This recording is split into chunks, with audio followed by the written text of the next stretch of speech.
So let's say it's not from a flood or anything, maybe leaky pipe somewhere, right? You have sheetrock that's dampening, mold's there. Then you start to get the scent. You may not even see where it is yet because the wetness is on the other side of the wall. And yet you still have that. So when you have something like that, what would be the advice there? Because of course, in a flood, you know it. You see the water, you know the damage. You start to do dampening. You could see even, on the little readouts where it's damper in the sheetrock or here and there. But if you didn't have that, if you got your test and it came back positive and you don't even know where, what do you advise there? Because some homes are very large and could be just one little area that you're just not able to see. Yeah, and this is the hardest part about this, especially from the perspective of what we offer now as a DIY testing solution, is that oftentimes the next best step is to engage a professional, and finding a qualified professional, by the way, and it's a big expense, is very difficult. We're working on an exhaustive piece on how to select a qualified inspector. So we talked about the building as a body, as a metaphor, or building as an organism. Let me kick that around for a second, because I think you'll appreciate this. I look at the building as an exoskin or an exoskeleton, okay, as an extension of your immune system. We're a lot like hermit crabs. We wouldn't do too well without our shell. And there's the 4 basic human needs: air, water, food, shelter. Shelter, we can live with that for a while, but not too long, depending on the climate. And then you got, food, which you need, you can't go for much more than a few weeks, and then water a few days, and then air a few minutes. And yet we think about air last, which is amazing to me. It's typical of humans that we have these fascinating cognitive blocks or cognitive blind spots. So within this metaphor of the building as a body, I look at the system of systems that we have here that are life-sustaining. The building's got a respiratory system, and you could argue that the plumbing is circulatory, and the electrical system is a nervous system. And then where's the immune system? We're the immune system.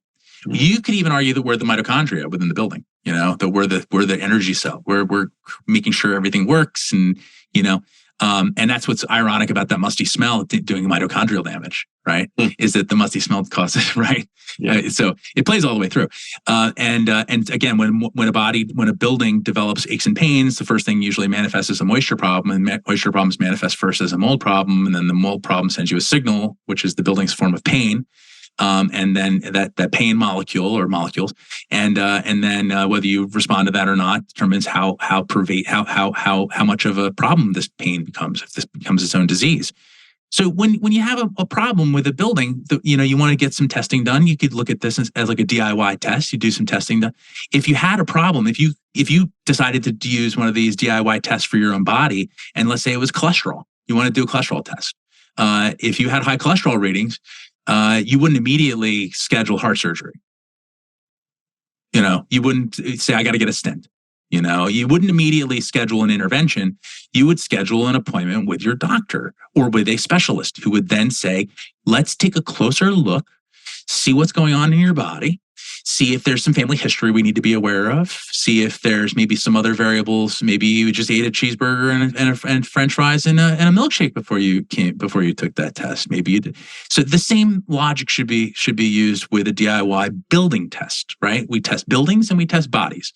And I look at the DIY test a lot like that DIY cholesterol test. It's not truly actionable. No single test is actionable by itself. You need the actual context of what's going on in the body or the building in order for you to build a next step, right? And so you would go to a doctor. In other words, you'd hire a professional inspector, which is like a building doctor. You get a physical of the building. Okay. And then the byproduct of that physical of the building is a scope of work, which is like a referral to a remediation contractor or a referral to a surgeon, where it's a team approach. You don't skip over from a DIY cholesterol test to a stent. You don't skip over from a DIY test to remediation, because there are controls that are put in place. But if you follow that process well, and it's not obligatory except for in a few states. There's a couple states where there's laws that state that you can't have an inspector and a remediator be the same guy, and that you have to have an inspector do an inspection and develop a scope of work. And that scope of work is, New York State is one of them. Texas is another. There's a handful of states that have regulations around this, and they're poorly executed, quite frankly. But they at least do keep a Chinese wall between the inspectors and the remediators. And so it is important to be able to find a qualified inspector in your area. Now, here's the key: you need to have somebody who does this full time. This is all they do. They don't do anything else. They're not a home inspector, by the way. Home inspectors are not qualified to do this. They need to be an environmental consultant with specialized experience in doing sick building diagnosis. They do not have a remediation business on the side, nor does their brother or their cousin or their uncle. And if they do, they disclose it to you, and there's no financial relationships between them. And this is, at this point, completely, it's something that they have to disclose voluntarily. It's an honor system. It's an honor system, and that's very difficult, right? And then you want to make sure that they're not also using tools like ERMI, which are slanted towards against the consumer. They're slanted towards driving people towards huge remediation costs.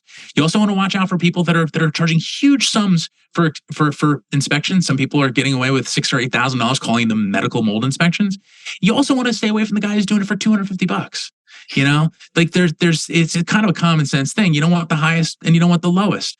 And what's really helpful is you find people that are working that have a good number of references, consumers who've really been helped, people who have been through it.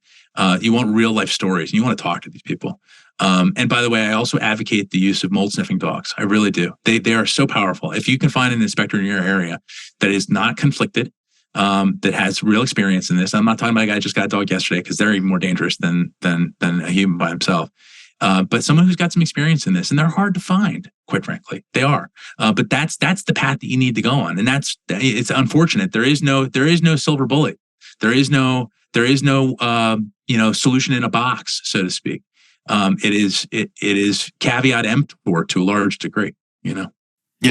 And the whole thing is that we're talking about health. We're talking about, the quality of life and everything. So you're going to want to go the extra mile on this. You're not going to want to skimp out or just jump into a quick solution that doesn't sound very well. You want to do your research. You want to feel good about it. Just like I always say, when you choose a doctor, go around. Really understand what you're going to ask them, how they relate to you and how you feel about it, and see among a number of doctors. And don't put cost as the only thing, but of course, keep that in your range, all these things. So it's a big decision, as always, and it should be, because again, it's about your health.